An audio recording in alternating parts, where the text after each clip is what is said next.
ప్రభువైన యేసుక్రీస్తు నామములో మీకు సమాధానం కలుగునుగాక. ప్రియమైన దేవుని బిడ్డలారా, ఈరోజు దేవుని వాక్యాన్ని ధ్యానించుకుందాం.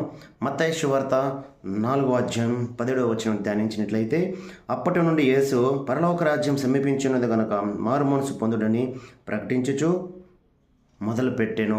ప్రియమైన దేవుని బిడ్డలారా, ఈ సందర్భం ఎలా జరిగిందంటే, ప్రభువైన యేసుక్రీస్తు 40 రోజులు ఉపవాసం ఉండి బాప్తీసం తీసుకొని సాతాను జయించిన తర్వాత ఇలా సువార్త ప్రకటిస్తున్నాడు. ప్రియమైన దేవుని బిడ్డలారా, సమయం లేదు కనుక మారు మనసు పొంది, దేవుని రాజ్యం సమీపించి ఉన్నది కనుక మారు మనసు పొంది మనం చివరి రోజులు ఉంటున్నాం కాబట్టి మీ అందరికీ చేతులెత్తి దండం పెడతాను. ప్రియమైన దేవుని బిడ్డలారా, ఆయన రాకడ ఎప్పుడు మనకు తెలియదు, మన పోకడ ఎప్పుడు మనకు తెలియదు, మరణం మనకు ఎప్పుడు వస్తుందో తెలియదు. కాబట్టి మరణం వచ్చే లోపల, ఆయన రాకడ వచ్చే లోపలనే నిజమైన దేవుని తెలుసుకుని మారు మనసు పొంది నిజమైన యేసుక్రీస్తుని అంగీకరించి సొంత రక్షకుడు పాపాలను విడిచిపెట్టి పరిశుద్ధులుగా జీవిద్దాం, పరలోక రాజ్యం చేరుకుందాం. ఆమేన్. ఈ వాక్యాన్ని దేవుడు దీవించునుగాక.